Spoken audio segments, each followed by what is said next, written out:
You're listening to The Uprising, and on the line from the Virgin Islands, St. Croix, we've got Gainde of Midnight. Greetings, my brother, and welcome. Yes, here's your Rastafari. It's a pleasure to have you here, and how are things in St. Croix today? Can't complain, you know. Great. Well, I know there's a lot of people listening to our show that have heard very little about the Midnight Band, and I was wondering if you could tell the people a little bit about how you got started with playing music together. Well, the band was started 12 years ago by myself and my brother here in St. Croix. And my father is a known musician around the Caribbean. He's a guitarist as well as a singer. We come from a musical family background. We did the first 5 years we were in St. Croix, and we traveled around the Caribbean and Puerto Rico.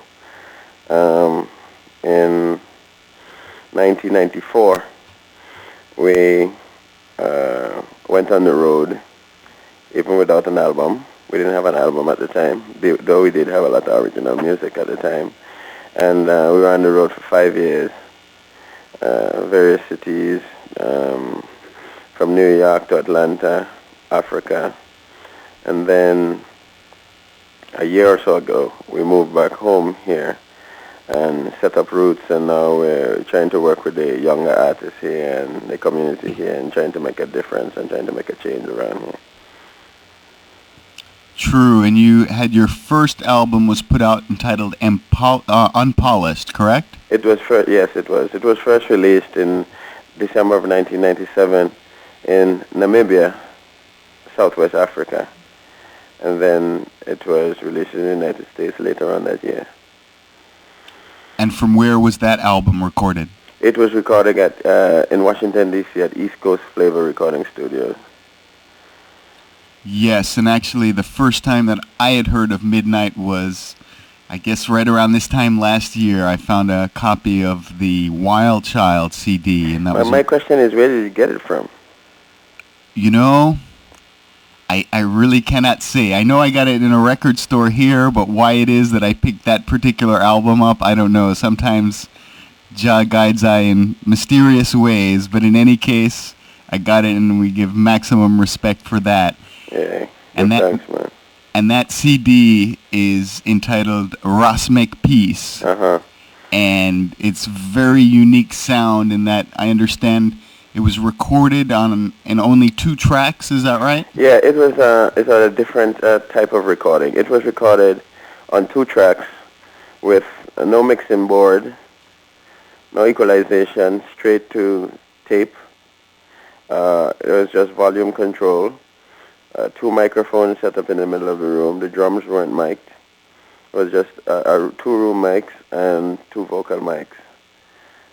Straight to the recording apparatus, which was a 1/2-inch 2-track recorder. There's no overdubs. There's no reverb, no effects, no delay. Just a raw, straight up. Whatever the band is what is on the CD. Without the frills, you know. True, and what really drives me and inspires me in that is the purity, the naked, raw reggae that you hear in that album is very, very strong. Give thanks, man. And one song that really moves me particularly, and maybe you could expound on it a little bit, is the song Hieroglyphics from that album. Yeah.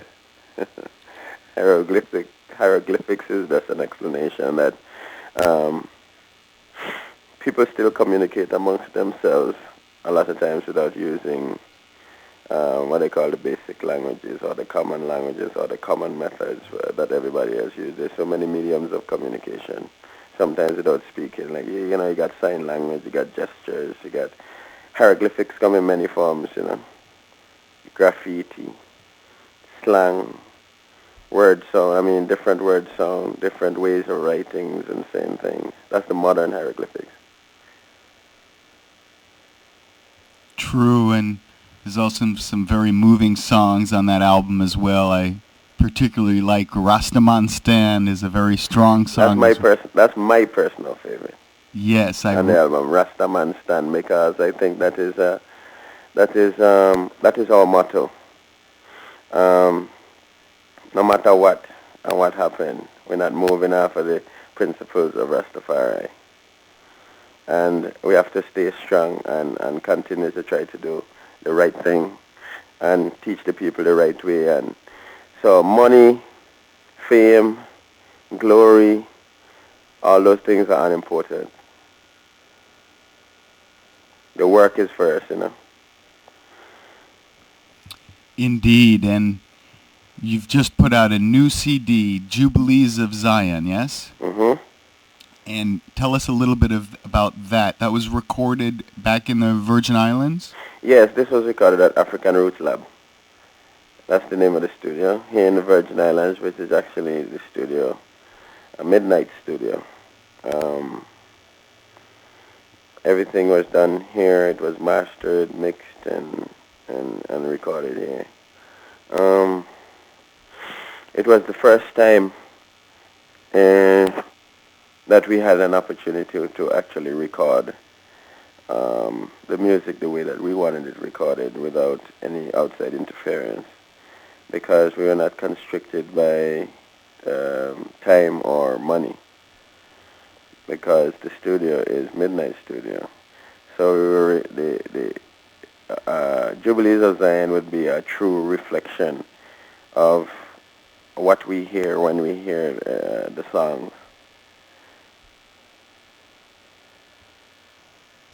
Yes, and you have one song on there, the last song, One. Yeah. A Nyabingi drumming song is very strong as well. Yeah, that song was done with Zyla drums, um, bongos, congas, triangle, cabas, you know, the works, and it was all done live here in the studio. Yeah, it was a, you know, people like to um, get rid of what they consider to be imperfections, you know. This timing is, everything got to be quantized, the timing got to be perfect and proper, and I know real life don't operate like that. So whatever is in there that anyone considers to be flaws, I consider it to be just natural and the real sound. So it wasn't edited to be or done to be a perfect sound, but it was done to be a true sound. Yes, and it seems with the recording style that you have and not having a lot of overdubs and remixes that it really calls upon the musicians to perfect their craft and get everything down right the first time, no? Yeah, well, it's imperative that you study your craft. If the Almighty Jah Rastafari Selassie the First bless you with talent, right? You are now supposed to go. Your responsibility is to go and work at your craft and try to enhance it as much as you can. It takes a lot of time, you know. It takes a lot of dedication, and you got to put the work ahead of your personal little like insecurities or whatever little ego might want to intrude, and subject yourself to the will of the Almighty. Because music in itself, this music is life. This music is not. It's not an album to me. You know, it's life. Is what is true. Is what is real. Is what is happening. Is what is going on in the daily living. It's not a piece of music to me. Lessons of life, no? Yeah. And when I say me, I'm speaking on behalf of Midnight, you know. I don't mean me, just me personally, you know. We're talking about the approach that we use to deal with this music. It is not it's word, sound, and power. It is the real thing, just captured on tape. True, and another song that I really enjoy from the new album is Ras to the Bone. Very strong. Why you like that song so? Well, for What me, about it? reggae music, music in general, I learned from a very young age that music can be more than something to just tap your foot and dance to, that it can also be very strong and powerful and inspirational. Mhm. And what really captures me in that song and in many of the Midnight songs is the essence and the levity that's portrayed in that. You know, Ross to the Bone. I hear that song and I, I, I hear it as a reaffirmation of one's individual self and a recognition of the people that they are and the consciousness that's portrayed. And it seems that in our society today, far too often we have people that are forgetting or trying to shed themselves of their true essence rather than standing up and looking out onto the world and saying, this is me, accept me for who I am. That's why that particular song, Rastaman Stand and Don't Move, Lions, that's why these are important songs to us. These are the thematic songs of Midnight. Don't move off your position, Rastaman, don't move. I, Rastaman, still stand. I don't want no seat in your Wolfpack congregation. I man a rast to the bone. Even though around you, some of the lyrics say, real life and movies not separated anymore. Everything people see on TV is what they try to emulate right now, but they still got the foundation people that going to stay and try to live up to the liberty and try to live the right way, you know, it's righteousness. Yes, and how are things in the Virgin Islands? I'm curious. Having never visited, I'm wondering the extent to which there is an acceptance of the Rasta community in St. Croix. Well, St. Croix is really a reflection of the rest of the world, you know. Whether they want to or not, they have to respect the Rasta community. They know what Rastafari stand for. And there is righteousness and upful living. And the respect is there. I mean, some people will try to deny it, but I mean, a lot of the young people, a lot of the youths right now, that's who they look to for the guidance. And St. Croix is a very, I think St. Croix is one of the important places on the planet right now for this kind of word sound and this kind of, there's a kind of real militant and strong vibe here for music in general, and especially the reggae music right here. St. Croix is a different kind of place. It's a different energy here, you know. And a lot of the music feeds off of that, you know.